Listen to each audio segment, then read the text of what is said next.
Salatullah, salamullah.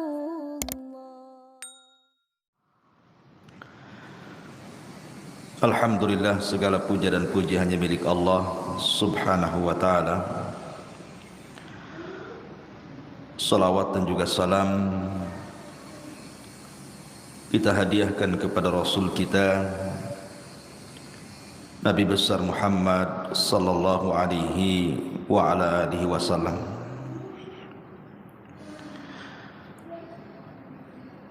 Ma'asyiral muslimat yang dimuliakan Allah subhanahu wa ta'ala,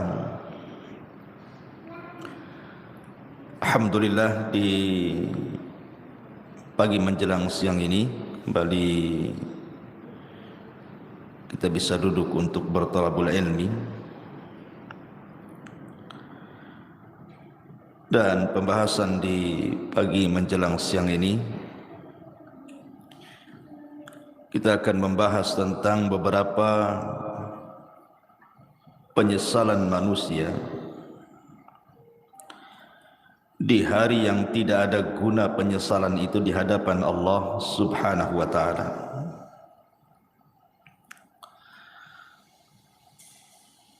Ma'asyiral muslimat yang dimuliakan Allah subhanahu wa ta'ala, apa saja keinginan-keinginan manusia yang merupakan penyesalan dirinya dan tidak ada gunanya. Penyesalan itu tidak ada gunanya lagi.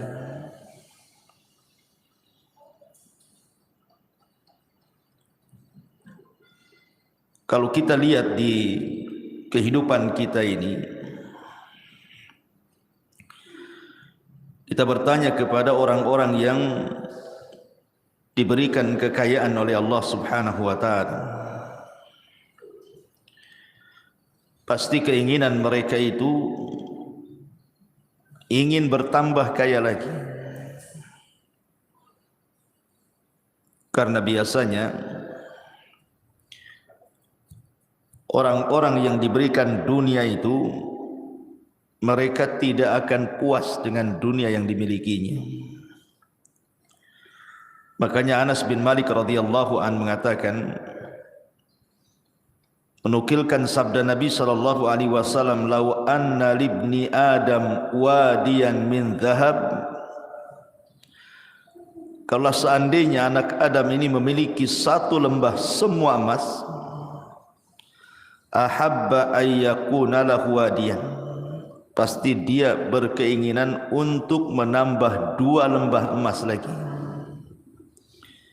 Walan yamla'a fahu illa turab wa yatubullahu ala man tab. Dan orang ini tidak akan puas mengejar cita-citanya untuk mengumpulkan dunia kecuali tanah yang menimbunnya. Kalau sudah ditimbun tanah, baru tahu, barulah dia menyesal. Ma'asyiral muslimat yang dimuliakan Allah azza wa jalla, setiap manusia itu pasti akan melewati padanya sakaratul maut. Tidak ada satupun manusia pasti akan melewati yang disebut dengan sakaratul maut. Karena Allah subhanahu wa ta'ala mengatakan, wajaat sakratul maut bil haq dzalika ma kunta minhu tahid. Dan akan datang sakaratul maut, dan itu sebuah kebenaran. Itulah yang membuat manusia lari padanya. Apabila malaikat maut sudah dekat dengan kita, dan malaikat-malaikat pembantu malaikat maut ikut serta di dalamnya yang disebut dengan rusulul maut, rasul-rasul kematian.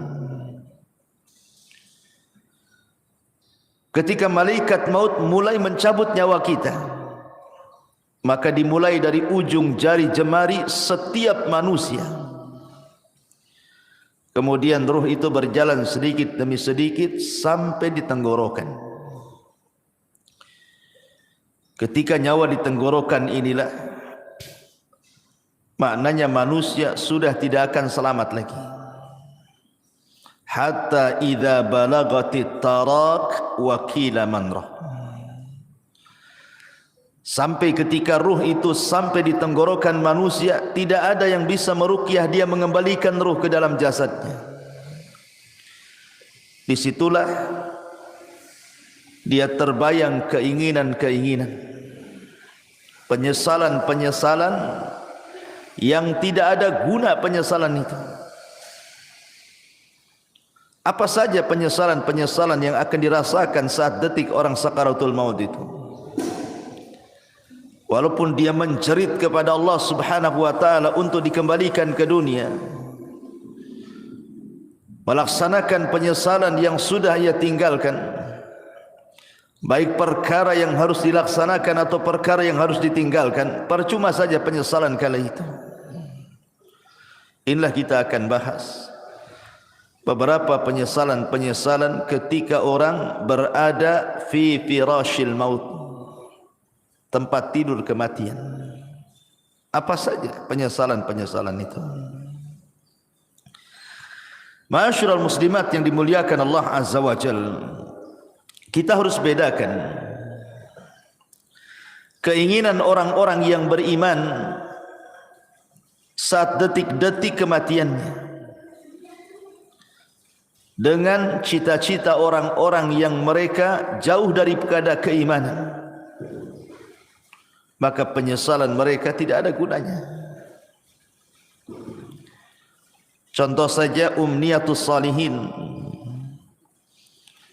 kehendak dan cita-cita orang-orang saleh. Apabila ruhnya sudah dicabut, kemudian badannya berada di atas keranda kematian, kemudian dibawa ke kuburan, maka orang-orang soleh akan mengatakan saat jasadnya dibawa ke kuburan, qaddimuni qaddimuni, segerakan aku, segerakan aku, segerakan aku, segerakan aku. Maksudnya jangan dilambatkan jalannya supaya cepat dikubur, karena dia tahu di hadapan dia ada nikmat yang luar biasa. Tetapi kalau dia orang fasik, orang jahat,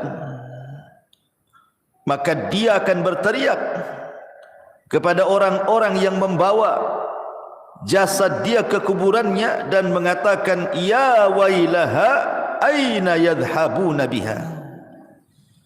Celaka, celaka, hendak kau bawa ke mana jasadku ini? Dia pun berteriak-teriak, tidak ada yang mendengar selain makhluk-makhluk di luar manusia dan jin. Ma'asyiral muslimat yang dimuliakan Allah Subhanahu wa taala, apabila seorang yang beriman betul-betul sudah dimasukkan ke dalam kuburan, kalau dia meninggal karena mati syahid, maka dia akan meminta kepada Allah Subhanahu wa taala untuk dikembalikan ke dunia. Untuk apa? Untuk berperang kembali dan mati syahid kedua kalinya, dan itu kemuliaan baginya. Makanya Jabir bin Abdullah radhiyallahu an pernah menceritakan saat kematian ayahnya Abdullah ibn Haram. Jadi saat kematian Abdullah ibn Haram, Jabir bin Abdullah ini dia merasa sedih. Bagaimana tidak ayah tercintanya satu-satunya harus mati syahid di Uhud. Kemudian sambil memeluk ayahnya yang sudah tidak bernyawa itu, maka Nabi SAW mengatakan, ya Jabir, tabki aw la tabki, wallahi ma kallama Allahu ahadan qat min wara'i hijabin wahiyan abaka fakallamahu kifahan bila turjuman. Jabir, menangis ataupun engkau tidak menangis, sungguh Allah Subhanahu wa taala tidak pernah bicara pada siapapun di balik tabirnya secara wahyu kecuali bapakmu. Bapakmu diajak bicara oleh Allah tanpa penerjemah, di mana Allah Subhanahu wa taala mengatakan kepada ayahmu, tamanna ya abdi, berangan-anganlah wahai hambaku, bercita-citalah wahai hamba-hambaku. Ya abdi tamanna alayya u'tik, wahai hambaku, mintalah sesuatu kepadaku, aku akan beri. Maka ayahnya Jabir, Abdullah ibn Haram, mengatakan, ya Rabb, ya Rabb, tuhyini fa'aqtulu fika thaniyatan, hidupkan aku kembali ya Rabb, supaya aku bisa berperang untukmu kedua kali, dan aku bisa mati syahid kedua kalinya. Tapi Allah Subhanahu wa taala mengatakan, innahu qad sabaqa minni annahum ilaiha la yarji'un. Tidak mungkin wahai Abdullah, orang yang sudah mati itu hidup lagi. Kemudian Abdullah ibn Haram mengatakan, kalau begitu sampaikan kepada orang-orang yang masih hidup akan posisiku di hadapan. Maka Allah Subhanahu wa taala turunkan ayat, wala tahsabannal ladzina qutilu fi sabilillahi amwatan bal ahya inda rabbihim yurzaqun. Jangan kau sangka orang-orang yang mereka mati di jalan Allah, terbunuh dalam jihad, mereka mati. Tidak, mereka hidup. Mereka diberikan rizki di hadapan Allah Subhanahu wa ta'ala. Inilah cita-cita orang-orang yang beriman. Walaupun cita-cita ini mustahil dilakukan, mustahil terkabulkan, tapi cita-cita mereka mulia, ingin hidup kembali, ingin berperang karena Allah, dan ingin mati syahid kedua kalinya. Begitulah umniyatus salihin, angan-angan orang-orang yang saleh. Makanya dalam surah Yasin ada satu kisah yang disebut dengan Habibun Najjar. Dalam surah Yasin itu ada kisah yang disebut dengan kisah Habibu An-Najjar. Bagaimana kisahnya Habibun Najjar itu? Jadi suatu hari di sebuah perkampungan di zaman setelah Isa bin Maryam, sebelum diutusnya Nabi sallallahu alaihi wasallam, di kampung itu atau daerah itu sangat penuh dengan kezaliman, penuh dengan kesyirikan. Diutuslah oleh Allah Subhanahu wa taala dua nabi untuk mendakwahi kampung tadi. Ada yang mengatakan bahwa dua orang ini bukan nabi tetapi murid-muridnya Isa bin Maryam untuk mendakwahi daerah tersebut, tapi didustakan oleh kaumnya. Akhirnya Allah Subhanahu wa taala mengutus satu lagi untuk menguatkan yang dua orang yang sedang berdakwah itu, tapi didustakan lagi. Sampai akhirnya tiga utusan ini hampir dibunuh. Datanglah seorang laki-laki yang bernama Habibun Najjar, yang sudah beriman sebelumnya kepada tiga utusan ini, memperingatkan orang-orang yang menentang tiga utusan itu. Kemudian malah dia jadi sasaran pembunuhan. Niatnya membela para utusan, akhirnya dibunuh oleh orang kampung itu. Ketika dia mati, maka ruhnya diperlihatkan sorga dan kenikmatan-kenikmatan di dalamnya. Sampai Allah katakan qila dkhulil jannah, masuklah kau Habibun Najjar ke dalam surga. Qala, maka Habibun Najjar mengatakan, ya laita qaumi ya'lamun bima ghafara li rabbi wa ja'alani minal mukramin. Duhai kiranya kaumku tahu, duhai kiranya kaumku tahu dengan apa yang Allah berikan dari ampunannya kepadaku, dan dia telah menjadikan aku orang-orang mulia, tentu mereka tidak akan mendustakan para utusan itu, katanya. Itulah umniyatus salihin, cita-cita, keinginan-keinginan orang-orang soleh apabila sudah meninggal. Akan tetapi di sana ada yang disebut dengan umniyatut talihin, keinginan, cita-cita, penyesalan dari orang-orang yang tidak memiliki keimanan, orang fasik, orang jahat. Tetapi keinginan mereka hanyalah sebuah penyesalan, tidak ada guna. Apa saja itu?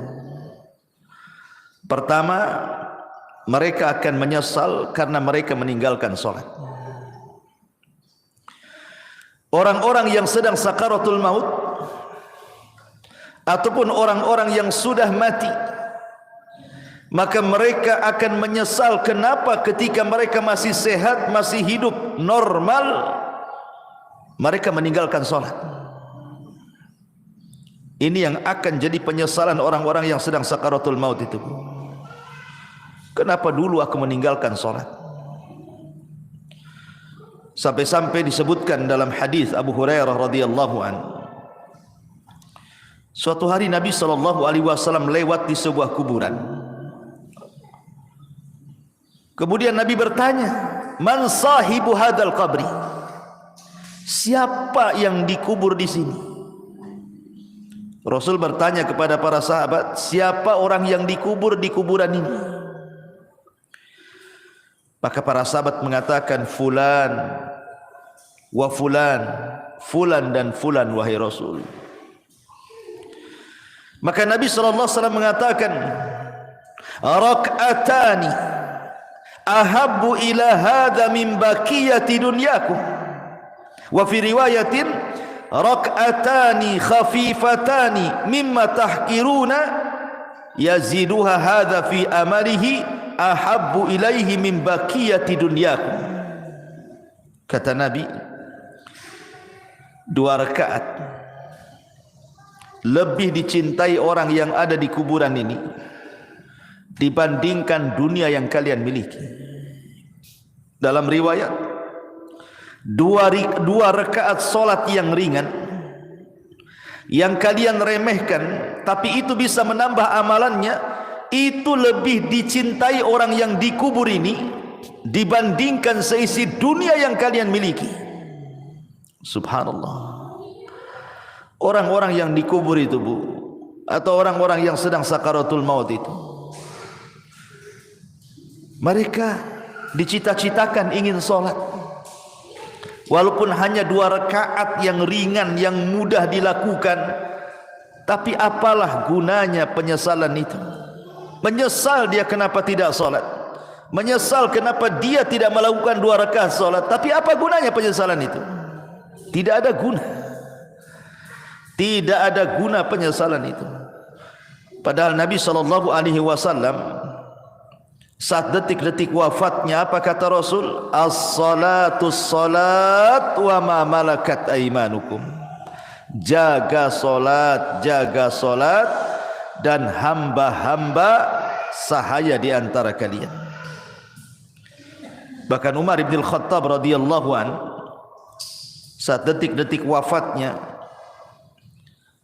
Umar sampai mengatakan, la hadza fil Islam liman taraka shalah.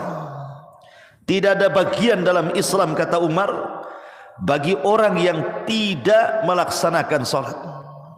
Itu di akhir-akhir usia Umar, saat detik wafatnya, dia ingatkan soal salat. Persis seperti wasiat Nabi sallallahu alaihi wasallam, as-salatu shalah wa ma malakat aymanukum. Maka sebelum waktu itu akan datang, penyesalan akan diungkapkan. Tapi apalah gunanya penyesalan itu di hadapan Allah? Maka dari sekarang jangan pernah tinggalkan salat. Karena ini adalah penyesalan orang-orang sakaratul maut nanti. Tapi heran hari ini kan, Masya Allah ya, orang yang meremehkan salat itu kayaknya biasa-biasa saja. Kayak enggak berdosa saja orang tak salat itu. Kayak nyantai gitu deh Bu ya. Kalau kita tanya sama orang yang tidak salat itu, kenapa kok tak salat katanya? Nanti katanya, kalau sudah dapat hidayah katanya. Ngomongnya enak saja kayak gitu juga. Bukankah engkau seorang muslim, kenapa kau tidak salat katanya? Entah kenapa saya malah salat katanya. Kayaknya bukan beban bagi dia gitu ya. Padahal orang yang meninggalkan salat itu bisa kafir tuh. Kata Nabi sallallahu alaihi wasallam, al-ahdu bainana wa bainakumus salat faman tarakaha faqad kafar. Perbedaan kita loh dengan orang kafir itu salat. Kalau dia meninggalkan salat berarti apa bedanya dengan kafir? Makanya Rasul mengatakan faman tarakaha faqad kafar. Siapa yang meninggalkan bisa kufur dia. Maka Bu, nasihati kalau ada keluarga yang tidak salat, ajarkan salat. Suruh mereka salat. Jangan sampai datang waktu di mana dia ingin salat, tapi keinginannya hanya menjadi penyesalan bagi dia karena tidak ada guna. Nyawa sudah di tenggorokan, itu sudah enggak ada guna lagi taubat. Innallaha yaqbalu taubata 'abdin ma lam yugharghir. Sungguhnya Allah subhanahu wa ta'ala itu hanya menerima taubatnya seorang hamba sebelum nyawa di kerongkongan. Ini yang pertama. Penyesalan yang kedua, as-sadaqah, sedekah. Allah subhanahu wa ta'ala mengatakan dalam surah Al-Munafikun ayat 100 ayat 10 sampai 11. Wa anfiqu mimma razaqnakum min qabli an ya'tiya ahadakumul maut fayaqula rabbi laula akhartani ila ajalin qarib fa asaddaqa wa akum minas salihin. Walan yuakhirallahu nafsan idza jaa ajaluha wallahu khabirum bima ta'malun. Allah Subhanahu wa taala sudah mengingatkan jauh-jauh hari sebelum datang detik-detik kematian itu. Infak, perbanyak sedekah dari rizki yang kami rizkikan kepada kalian sebelum datang satu hari kematian akan menjemput kalian. Dan kalian mengatakan Rabbi ya Rabb laula akhartani ila ajalin qarib. Kalaulah engkau hidupkan aku sesaat, kalaulah engkau sembuhkan aku sesaat, apa yang terjadi? Fa asaddaqa wa akum minas salihin. Aku janji aku akan sedekah dan aku akan menjadi orang baik. Tetapi Allah mengatakan walan yuakhirallahu nafsan idza jaa ajaluha. Tidak mungkin Allah mengakhirkan hidupnya kalau sudah datang ajalnya. Tidak mungkin Allah mengakhirkan hidupnya, mengembalikan nyawa yang sudah ditenggorokan dikembalikan kepada badannya kalau sudah ditetapkan hari itu dia harus mati. La yastakhiruna sa'ata wa la yastaqdimun. Kalau kematian itu datang tidak mungkin diakhirkan, tidak mungkin dimajukan pas waktunya. Disitulah penyesalan datang. Ketika nyawa ditenggorokan, mulailah dia terpikir, teringat dengan harta yang selama ini dikumpul-kumpulkannya. Harta itu bukan harta kita, Bu. Harta itu harta Allah. Harta itu datang bukan karena kecerdasan kita. Harta itu datang bukan karena jerih payah kerja keras kita, bukan pula karena jabatan-jabatan kita. Tidak, semua harta itu datang dari Allah. Makanya Qarun ketika mengatakan innama utituhu min ilmin indi, harta itu datang karena kecerdasanku, Allah katakan fa khasafna bihi wa bidarihil arda, kami tenggelamkan si Qarun dan seluruh kekayaannya. Ya, karena kekayaan itu bukan milik Qarun, kekayaan itu milik Allah. Semua kekayaan itu milik Allah, tidak ada secuil pun milik kita. Allah hanya minta sedikit dari harta kita itu.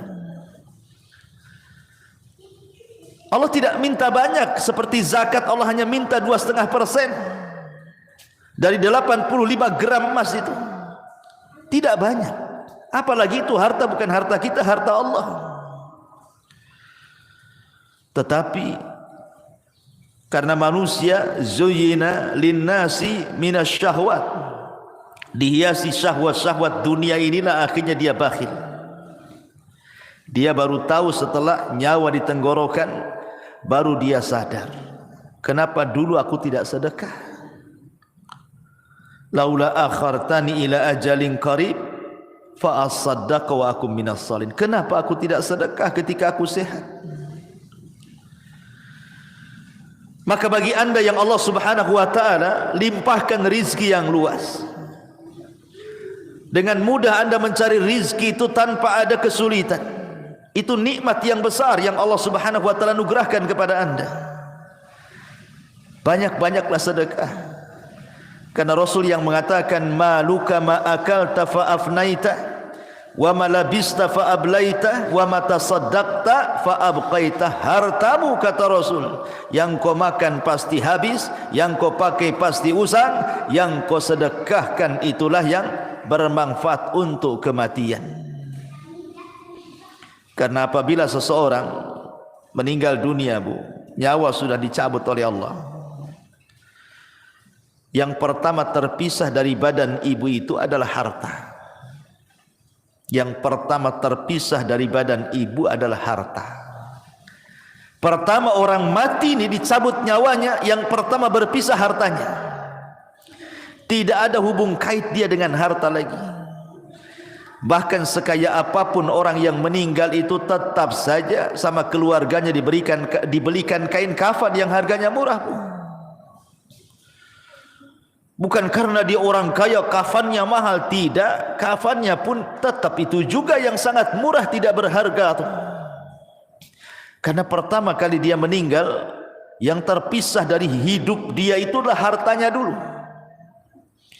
Baru kemudian dibawa di atas keranda, diiringi dengan keluarganya, kemudian dimasukkan ke liang lahat, kemudian dikubur di situ sama keluarganya, kemudian keluarganya pulang, barulah dia terpisah dengan keluarganya.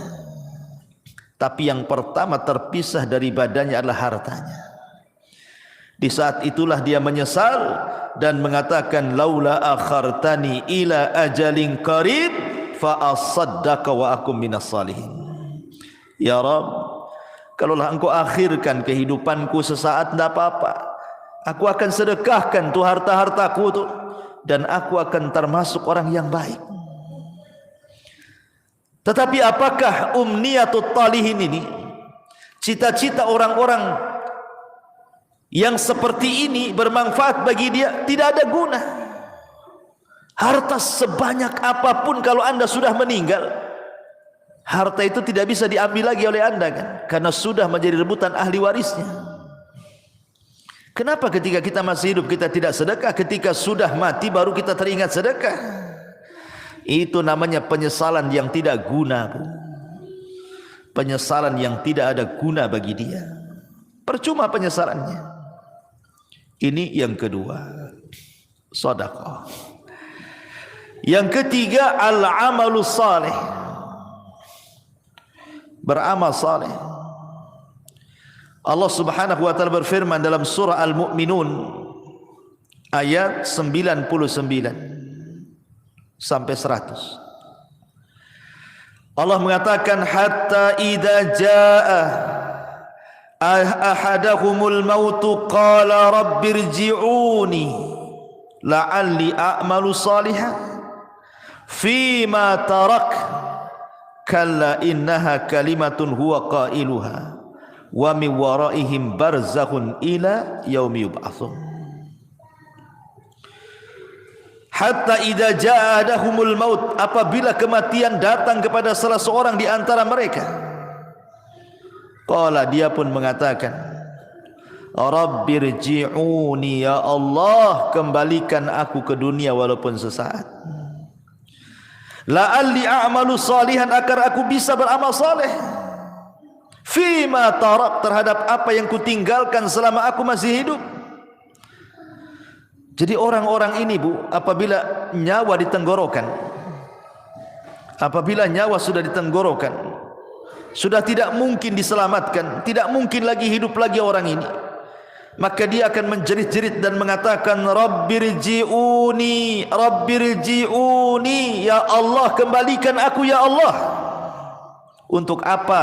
La'alli a'malu salihan, agar aku bisa beramal saleh. Agar aku bisa beramal saleh. Fima tarak, dulu aku tinggalkan itu. Tapi Allah bantah dengan mengatakan, kalla innaha kalimatun huwa qailuha. Ya Abdullah, mustahil, itu angan-anganmu saja. Mustahil kau dikembalikan, itu angan-anganmu saja. Wa min waraihim barzakhun ila yaumi yub'atsun, karena antara dirimu dan dunia itu ada dinding pemisah yang disebut dengan barzah. Mustahil kau kembali ke dunia. Maka sebelum datang penyesalan yang tidak ada guna itu, Bu, perbanyak amal soleh. Perbanyak amal soleh. Amal soleh kan banyak, baik yang bermanfaat untuk diri sendiri ataupun amal soleh yang bermanfaat untuk orang lain. Sekecil apapun amal itu pasti akan dibalas oleh Allah. Wa man ya'mal mithqala dzarratin khairan yara wa man ya'mal mithqala dzarratin syarran yara. Tapi apalah gunanya umniyatu talihin ini? Kalau sudah detik-detik wafat tiba-tiba mikir amal saleh, enggak ada guna. Enggak ada gunanya. Yang ada dia akan dipertanggungjawabkan di hadapan Allah Subhanahu wa taala. Ini yang ketiga. Yang keempat, orang-orang yang akan menyesal saat detik-detik sakaratul maut adalah ketika di dunia dia tidak pernah membaca Al-Quran. Di dunia dia tidak pernah membaca Al-Quran. Sampai ada, Bu, di masyarakat itu yang usianya sudah 40 tahun, 50 tahun, 60 tahun, bahkan 70 tahun pun tidak pernah tangannya memegang mushaf Al-Quran. Tidak pernah lisannya menggerakkan untuk membaca Quran. Subhanallah. Di masyarakat itu ada, dia muslim KTP-nya, tapi sama Quran itu tidak pernah baca. Apalagi ketika Allah memberikan fitnah kepada kita berupa handphone ini, dia bisa loh mengikuti berita politik, berseri. Hari ini apa beritanya, besok apa beritanya, lusa apa beritanya, terus diikuti itu. Orang berkasus disidangkan di pengadilan, kita tidak ada hubungan kerabat dengan dia, Bu, diikuti kasusnya. Cemana sidang hari ini, cemana sidang besok, cemana sidang lusa, padahal nggak ada manfaatnya untuk kita tuh. Ibu bukan saudara dia, dia pun bukan saudara ibu. Sibuklah ibu cerita tentang persidangan dia, disibukkan hari-hari. Belum lagi yang nonton kuliner tuh, diikutilah itu. Apa nih hari ini dia masak apa nih, besok masak apa, lusa masak apa gitu. Atau artis tertentu yang suka mamer-mamerkan kekayaan itu, Bu, diikutilah blognya itu. Jadi subscribe-nya lagi, langganan dia. Wah, ini baru ngupload nih si Atris ini, Apalah gunanya ibu dengan artis itu? Nggak ada guna kan? Manfaatnya apa? Dia yang kaya, ibu yang nelan ludah yang nengok di handphone itu kan? Nggak ada guna tuh. Ngapain ngikut-ngikut kayak gitu itu? Coba kalau nggak ditonton artis itu, bangkrut juga dia. Jangan ditonton, nggak akan dia dapat duit juga. Karena itu sama kan, kalau kita nonton kan habis pulsa kita, itu sama kita ngasih uang sama orang kaya itu. Ibu sudah miskin, artis ini kaya, nonton program dia, uang kita habis di pulsa, dia pula dapat duit. Akalnya di mana coba? Hilang akalnya orang tuh. Hari-hari kok bisa dia ngikutin tuh ya? Padahal yang ditontonkan kepada kita itu tidak ada guna dunia akhirat tuh. Tidak menambah kekayaan kita, ya tidak menambah pahala kita. Yang ditonton dia sedang pamer-pamer rumah, pamer-pamer kendaraan, pamer-pamer jalan-jalan, pamer-pamer anaknya, pamer-pamer istrinya, suaminya. Na'udzubillah, thumma na'udzubillah. Ittaqillah, bertakwa kepada Allah, bertakwa, takut kepada Allah. Masih ada program yang manfaat di handphone itu. Bisa kita dengarkan mengaji, murotal, ustadz-ustadz ceramah. Adalah manfaat itu. Kalaulah tidak manfaat dunia, manfaatlah untuk akhirat. Ya. Sekarang tidak ada alasan orang tidak mengaji itu, karena sekarang handphone sudah di tangan masalahnya, dan aplikasi Quran ada di dalamnya. Kalau dulu orang nenteng-nenteng mushaf itu mungkin malu. Kalau nenteng mushaf kemudian ibu ya sambil ke arisan bawa mushaf gitu ya, mushaf gede itu bukan? Pasti kata orang arisan, ibu ini salah tempat, musola sebelah sana bu katanya. Lah kok bilang musola sebelah sana katanya? Karena ibu nenteng mushaf, disangkanya mau yasinan. Tapi kalau sekarang ini kan nenteng-nenteng handphone ini nggak ada orang malu. Justru kalau ndak punya handphone malu pula dia. Lalu apa alasan kita nanti di hadapan Allah kalau Allah bertanya, kenapa ibu tak baca Quran? Kemudian ibu jawab bagaimana? Mushafnya di masjid ya Rabb katanya. Mushafnya ketinggalan di rumah. Lah itu mushaf ada di tangan loh sekarang. Karena setiap handphone itu ada aplikasi Quran. Tidak ada alasan untuk tidak baca Quran. Dan itu akan ditanya di hadapan Allah Subhanahu wa ta'ala. Wa qala ar-rasul ya Rabbi inna qaumi ittakhidhu hadzal qur'ana mahjura. Wa qala ar-rasul, akan berkata Rasul kelak pada hari kiamat di hadapan Allah melaporkan akan umatnya, Rabbi inna qaumi ya Rabb, sesungguhnya kaumku ittakhadhu hadzal qur'ana mahjura. Sepeninggalku mereka sedikit demi sedikit meninggalkan Al-Quran, meninggalkan untuk memegangnya, meninggalkan untuk membacanya, meninggalkan untuk merenungkannya, meninggalkan untuk mempelajari tafsirnya, meninggalkan untuk mengamalkannya, bahkan melanggar isi-isinya. Mahjur. Ini akan datang suatu hari penyesalan, Bu. Ketika detik-detik nyawa di tenggorokan, maka orang akan teringat dengan Al-Quran. Karena salah satu pertanyaan itu juga Quran itu. Wa ma imamu, siapa pimpinanmu itu? Ikut siapa kamu ini? Jawabannya Quran. Jangan sampai detik-detik penyesalan itu datang dan tidak ada guna. Saat ruh sudah di tenggorokan, tiba-tiba kita berpikir dengan Quran, apa gunanya lagi? Anda sudah tidak bisa baca Quran, Anda saja dibacakan Quran. Orang yang detik-detik wafat itu kan sibuk tuh orang-orang baca Quran. Anda saja ditalkinkan tidak bisa ngomong, macam mana mau baca Quran? Apa nunggu kita tidak bisa menyebut kalimat kecuali la ilaha illallah baru terpikir ingin baca Quran? La ilaha illallah. Jangan. Ini akan jadi penyesalan yang tidak ada guna nanti. Dari sekarang kalau ada waktu baca Quran. Baca Quran.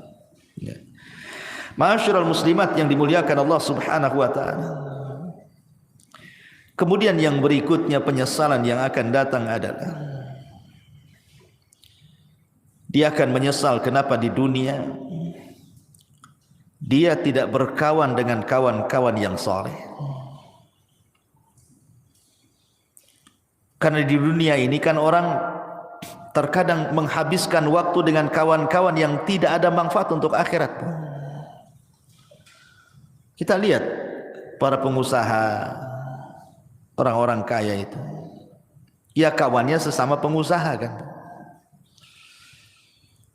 Kalau orang miskin ya sama orang miskin lah kawannya kan. Pengusaha tak mau juga berkawan sama ibu pula. Ya. Biasanya kan begitu kan. Kawan itu kan seprofesi itu. Pamanya olahraga lah kan itu. Kalau pemain bola ya pasti berkawan dengan pemain bola. Nah mungkin lah pemain bola berkawan dengan bulu tangkis, gak nyambung tuh.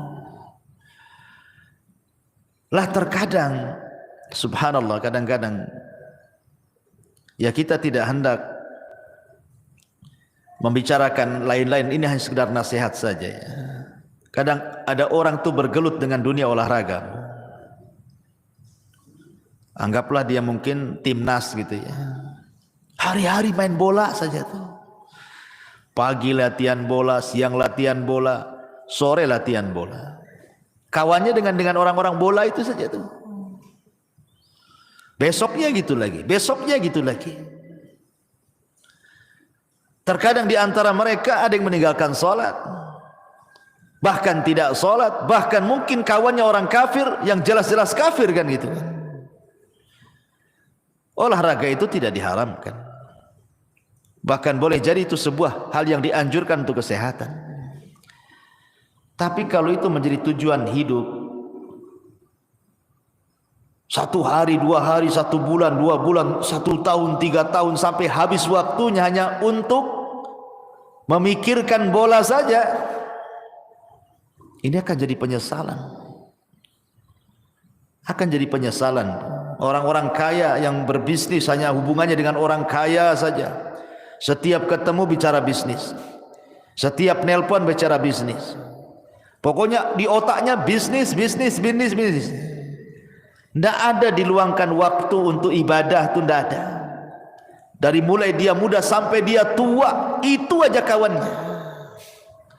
Tidak mau dia berkawan dengan orang soleh, dengan ustaz, dengan kiai, dengan ajengan, dengan teman-teman yang rajin ke masjid. Tidak ada. Hanya disibukkan, dilalaikan dengan dunia saja. Atau hari ini mungkin kawannya handphone lah. Seperti yang saya sudah contohkan tadi. Disibukkan dengan nengok blog artis, terus itu aja ditonton. Sibuk komen-komen sana sini. Ini akan jadi penyesalan Bu pada hari kiamat. Bahkan dia akan meminta kepada Allah Subhanahu wa taala, di mana penyesalannya akan dikemukakan di hadapan Allah, sebagaimana Allah katakan dalam surah Al-Furqan 27, wa yauma ya'addu dzalimu ala yadayhi yaqulu ya laitani ittakhadtu ma'ar rasuli sabila ya wailata laitani lam attakhid fulanan khalila. Pada hari di mana orang zalim menggigit jarinya dan mengatakan, duhai celaka, kenapa ketika aku masih sehat di dunia aku tidak mengambil Rasul sebagai kawan? Duhai celaka, celaka aku, kenapa aku tidak menjadikan si fulan itu kawanku? Makanya Hasan Al-Basri mengatakan, istaghfiru min sahibikumus salih fa innahu yanfa'ukum yaumal qiyamah. Cari teman-teman yang soleh, cari teman-teman yang baik, karena itu akan bermanfaat pada hari kiamat bagi pelakunya. Nanti akan menyesal kita Bu. Kita hari-hari sama si fulan, si alan, dihabiskan waktunya hanya untuk jalan kemari dengan si fulan, si alan itu, ngobrol dengan si fulan, si alan itu.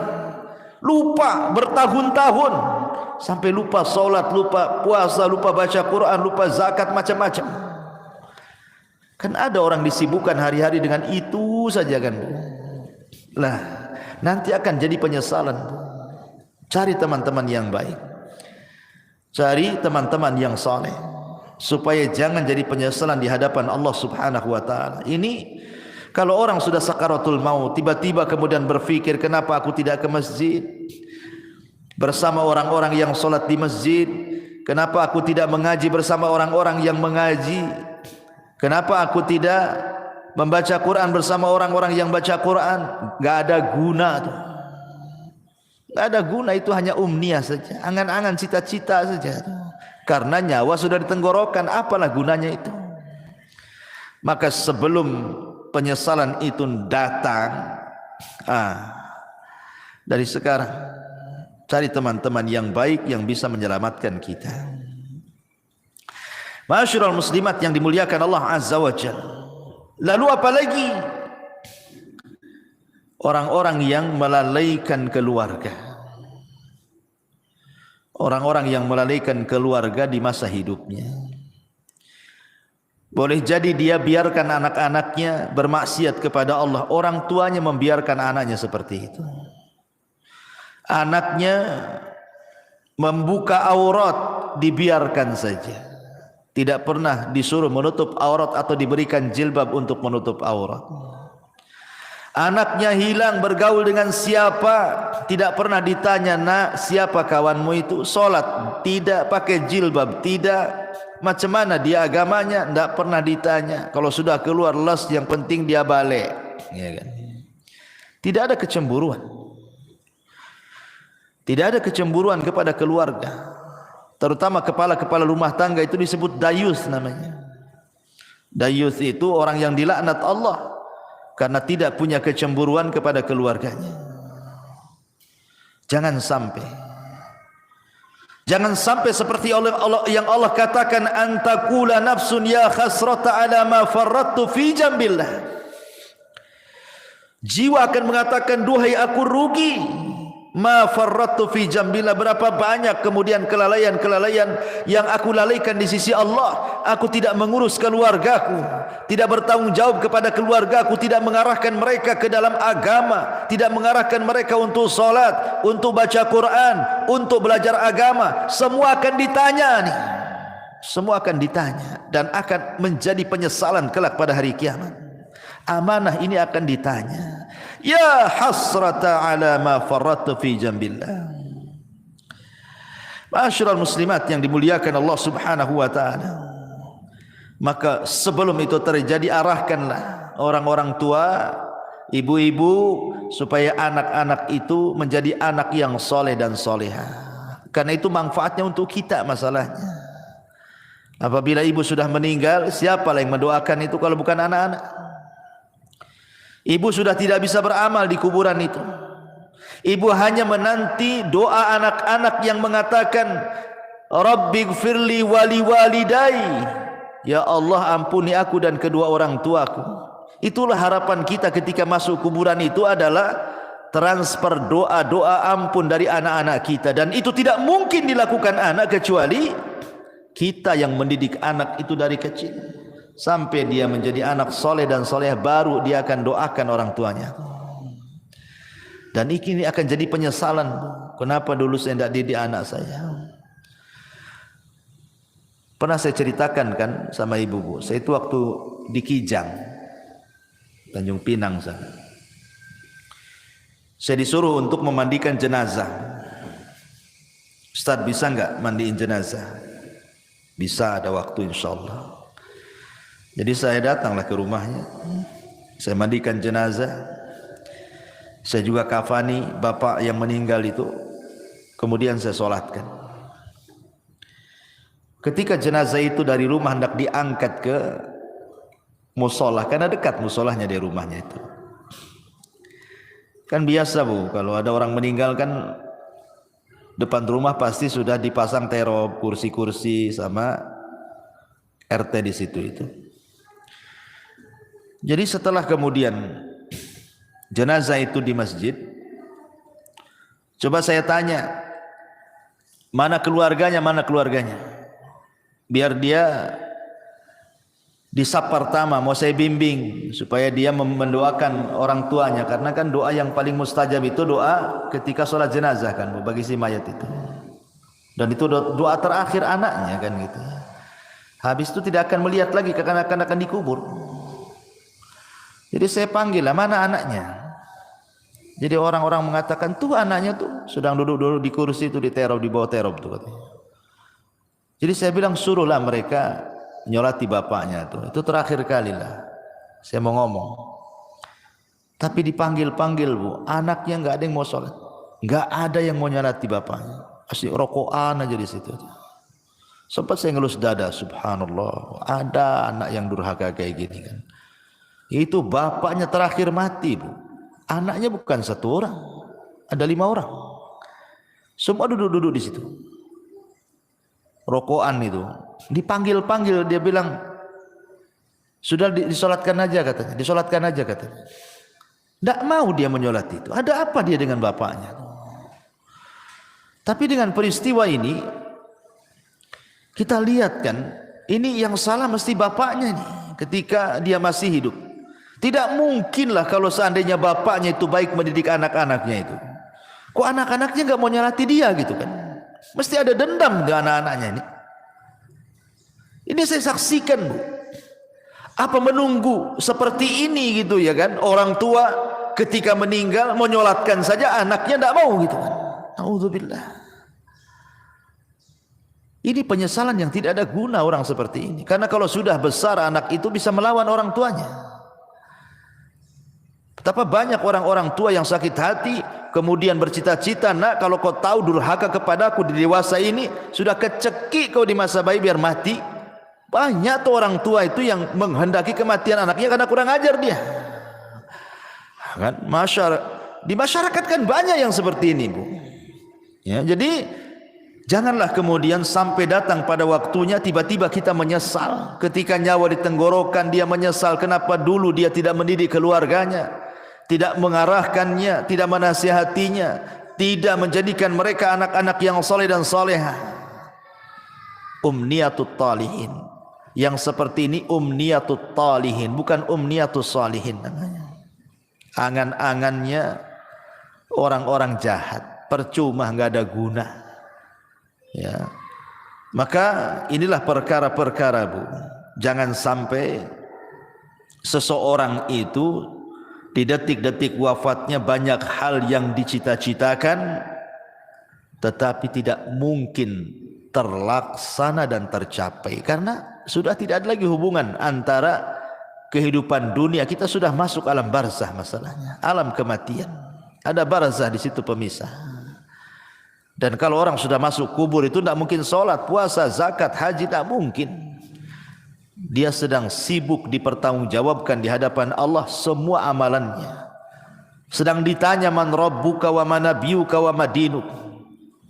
Sehingga disitulah banyak orang yang menyesal. Wallahu a'lam bishawab. Inilah perkara-perkara yang akan menjadi bahan penyesalan bagi orang-orang saat detik-detik wafat ataupun setelah kematian. Wallahu a'lam. Mudah-mudahan yang sedikit ini ada manfaatnya Bu. Silakan kalau ada yang mau bertanya, tafadhal.